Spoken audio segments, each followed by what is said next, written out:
திருப்பூர் மாநகராட்சி 58வது வார்டில் கழிவுநீர் ஓடை ஆக்கிரமிப்பு. தேங்கிய கழிவுநீரால் நோய் பரவும் அபாயம் கண்டுகொள்ளாத கவுன்சிலர் காந்திமதி. ஆதங்கத்தில் பொதுமக்கள். திருப்பூர் மாநகராட்சி 58வது வார்டுக்குட்பட்ட தாராபுரம் ரோடு கே. செட்டிப்பாளையம் மகாலட்சுமி நகரில் கருப்பராயன் கோவில் 2வது வீதியில் கழிவுநீர் ஓடையை சிலர் சேதப்படுத்தி ஆக்கிரமிப்பு செய்துள்ளார்கள். இதனால் கழிவுநீர் செல்ல வழியின்றி கழிவுநீர் ஓடையிலேயே தேங்குவதால் அந்த பகுதி முழுவதும் துர்நாற்றம் வீசுகிறது. கழிவுநீரில் கொசு உற்பத்தியாகி நோய் பரவுகிறது. பெரும் தொற்று நோய் பரவுமோ என பொதுமக்கள் அச்சத்தில் உள்ளார்கள். ஒரு சிலர் நலனுக்காக திமுக கவுன்சிலர் காந்திமதி நடவடிக்கை எடுக்க தயங்கி வருவதாகவும், தமிழக சட்டமன்ற தேர்தல் வரும் நேரத்தில் அந்த பகுதி பொதுமக்களின் எதிர்ப்புக்கு ஆளாவதால் ஆளும் திமுக கட்சியின் வெற்றி வாய்ப்பு பாதிக்கும் என உடன்பிறப்புகள் வேதனை தெரிவிக்கிறார்கள்.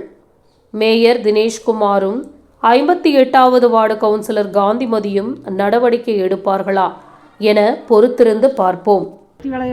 திருப்பூர் மாவட்டம் தாராபுரம் ரோடு மகாலட்சுமி நகர் கற்பூராயங்காய் வீதி 2வது வீதிங்க. அதெல்லாம் டிச்சு அடைச்சி வச்சுட்டு தண்ணி போகிறக்கு இல்லாத பழி எடுக்கிறாங்க.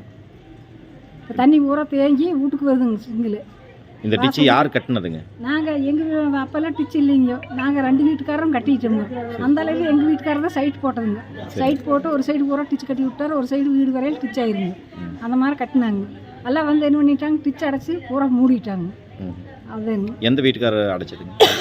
முன்னால் அப்பார்ட்மெண்ட்டுக்குது அந்த வீட்டுக்காரர். மாநகராட்சியில் இதை அடைச்சி சுத்தம் பண்ணாங்களா? மாநகராட்சியிலேருந்து இது வரைக்கும் யாரும் சுத்தம் பண்ண இல்லைங்க. இன்னைக்கு நேரத்தோடு சண்டை பயங்கரமாக சண்டை நடக்குதுங்க 2 வீட்டுக்குமே. யார் யாருக்குங்க? இந்த வடவரத்து வீட்டுக்கும் எங்கள் வீட்டுக்கும். அந்த அப்பார்ட்மெண்ட்டுக்காரர் இல்லைங்க. இவங்க வந்து வரி கட்டாமல் இருக்கிறாங்க 22 வருஷமா. அதனால இவங்க எதுவும் கண்டுக்க மாட்டேங்கிறாங்க. வீட்டுக்காரர் வர்றது இல்லைங்க. நான் ஒருத்தியே தான் எல்லாம் சொல்லிட்டு இருக்கிறேன். வீட்டில் குடியிருக்கிறது யாரும் கண்டுக்கிறது இல்லைங்க. அதனால இந்த 2 நாளாக சண்டை நடந்தங்காட்டி இன்னைக்கு கவுன்சிலர் வந்து தண்ணி எடுத்துட்டு சுத்தம் பண்ணிட்டு இருக்கிறாங்க. கவுன்சிலர் பேர் KRS மணி பேர் இல்லைங்க. செவந்தாம்பாளையம். இல்லை வாசம் அடிக்குதுங்களா டிச்சில்? கொசு நாத்தம் சரியான நாத்தம் ஊருக்குள்ள இருக்க முடியல. இங்கே சிங்கிள் அப்படி வாசம் வருதுங்க பூரா. 2 வருஷமா அடைச்சி நிற்கிதுங்க. இன்னைக்கு இல்லைங்க, 2 வருஷமா நாங்கள் சொல்லிட்டு இருக்கிறோங்க. கவுன்சிலர் இதே வாரன்னே தான் சொல்கிறாங்களே, வர்றதே இல்லைங்க. நாங்கள் அள்ள மாட்டோம் புடுங்க மாட்டோம்ங்கிறாங்க. அது ஒரு பிரச்சனை தானுங்க. எப்படிங்க? குப்பையை மட்டும் தான் நாங்கள் வாங்கிட்டு போவோங்க. இதெல்லாம் பிடுங்க மாட்டோம் அள்ள மாட்டோங்கிறாங்க. நாங்கள் பிடுங்கி போட்டாலும் அள்ள மாட்டேங்கிறாங்க. இதுதான் பிரச்சனைங்க. பூரா நாட்டம்ங்க, சரியான நாட்டம். சீட்டு வந்துருக்கு மாதிரி மாசி போட்டு துவைக்கிறணுங்க.